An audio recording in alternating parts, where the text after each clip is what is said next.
What's up, everyone? Zach Arnold here. Today I'm headed down to Charlotte for the NASCAR Cup Series race. This is my first video I'm making as a reporter, so I figured I'll make a video showing you the roles of a reporter and what I go through throughout a race day. So I'm going to be heading down to the track shortly. I have to pack a couple things and then I'll be on the road.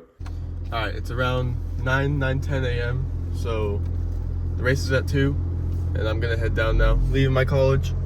Tonight I won't be back here. I have a flight home because it's fall break, so I had to pack some stuff to go home. So that's exciting. I'm excited to go home. Yeah, I'm ready to cover this race day. Let's go.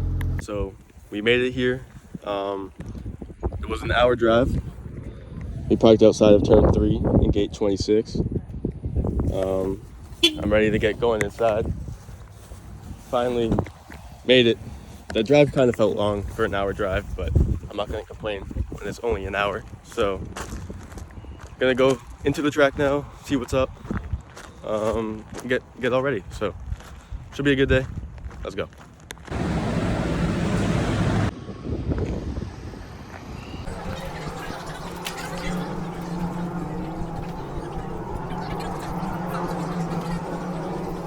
So it's around 11:30 now. I spent the last 30 minutes catching up with some friends in the media center.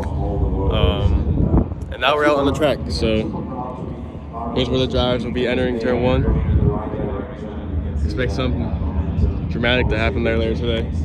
Turn 1 at the Roval is always a show in its own. So I'm excited to see what restarts we're going to get today. We're about 2 hours before the race, 2.5. So we're just gonna chill around, see what we can find. Probably work on some stuff in the media center before the race until green flag, and then we'll be back out on pit road for the end.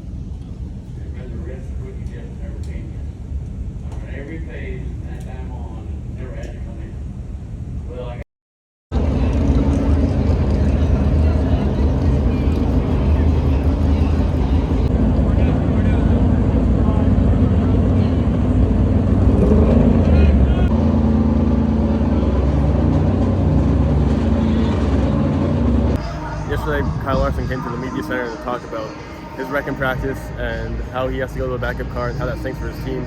The team, they were here at their home track in Charlotte, and that team has to now work on that car Saturday night to get it fixed for 2 days race. Larson just wanted to forget about what happened yesterday and hopefully have a good race today. Larson on a road course, you never know, he can always be really good or somewhere in the front. So expect Kyle Larson to move up through the field.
Alright, so the race is about to get started. I was fortunate enough to go watch the Garage 56 car take some laps. I've never seen it in person, so super fortunate to see that. That was a pretty cool car. It's super loud. Jordan Taylor drove it, talked with him a little bit, and was able to see him do a burnout in it, which is pretty cool. Got a nice video of that. So I wasn't on pit road for pre-race, so the race is about to start. I'm going to go back to my spot to film the beginning. And I'll update you guys throughout the race, where I'm at, what I'm doing.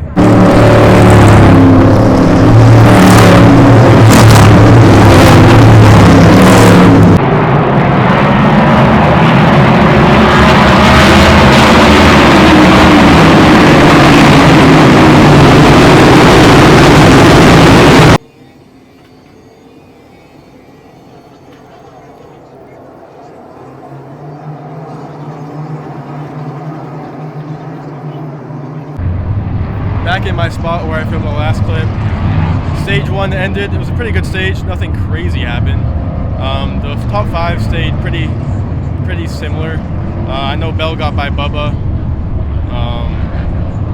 That was good. And for stage 2, I'm gonna go out, film some cool clips of the race, out in some of the turns. Not sure how well you can hear me. These cars are pretty loud.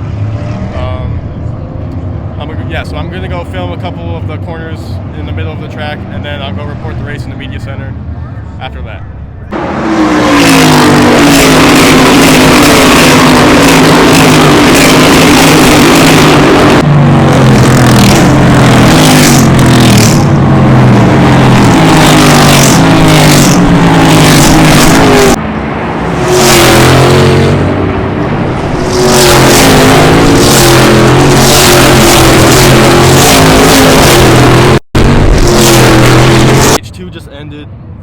Ended with a spin with BJ McLeod and Josh Balicki and Corey LaJoy. Looks like LaJoy went into the corner too hot and got into the 78. Hopefully you guys can hear me. I liked filming in this spot because it's around the area where I'm sure you can hear me. Might have to turn your volume up a little bit, but there's no action going on. I can't speak during the race because it's way too loud. But the race has been pretty good. There's been no major wreck. Nothing dramatic filled. I mean, Harvick got a penalty. There's been a lot of penalties for missing the chicanes. But other than that, it's been a pretty fair race. I'm excited for stage 3. Stage 3 is going to be crazy. It always gets crazy at the Roval, so I'm excited to see how this plays out.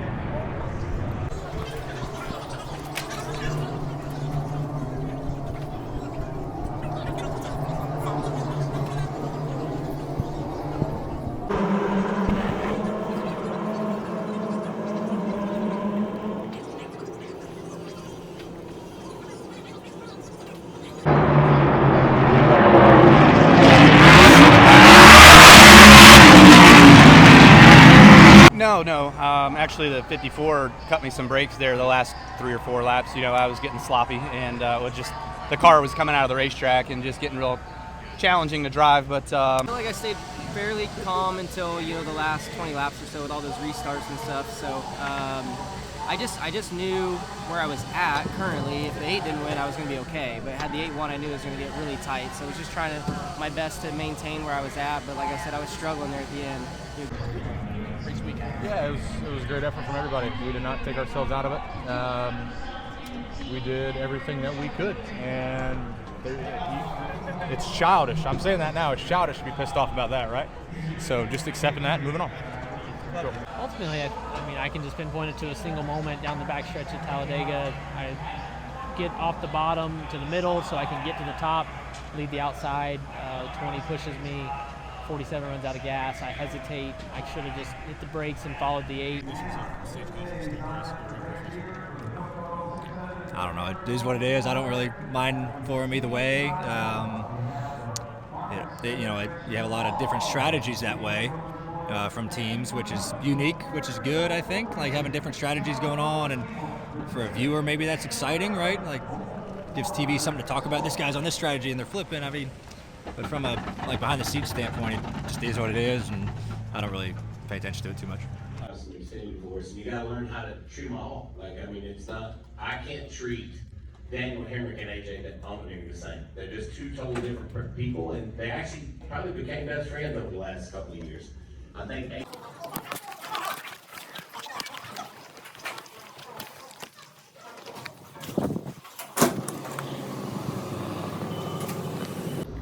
So after stage 2, it's obviously at night now. You can tell it's after the race. I didn't pick up the vlogs, so after stage 2, I was in the media center for all of stage 3. I was reporting, tweeting, and then right after the race, I ran out to pit road to get some driver interviews. That's the usual of what a reporter would do. So I made my way out to pit road to get some interviews. That got some cool interviews. I was pinned when I was interviewing Kyle Busch. I was pinned right in between his car and another reporter, so I was basically sitting on his car, which was pretty funny. And I talked to Blaney, Busher, Reddick, who else? Bubba, Chastain. all the playoff drivers had a report. So we were there.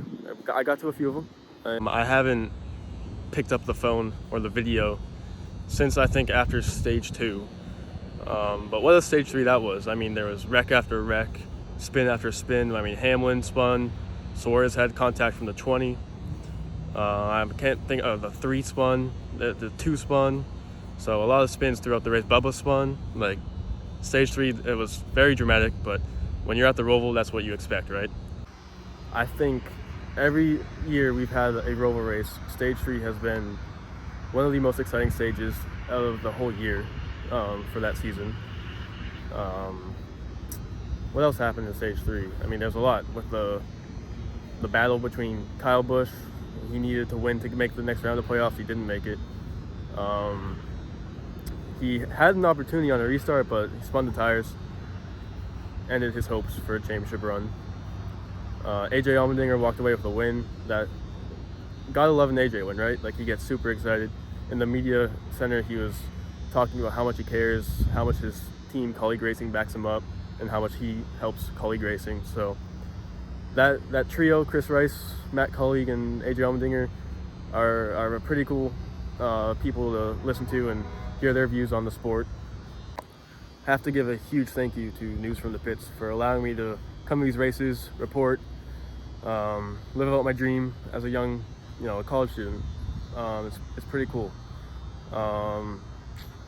Before this, I was just in the pits and garage with the VIP pass, and now they helped me get a media pass for all these races I've been attending. So huge thank you to them. Please check them out if you can. I'll link them. I'll do everything I can to promote their website, our website.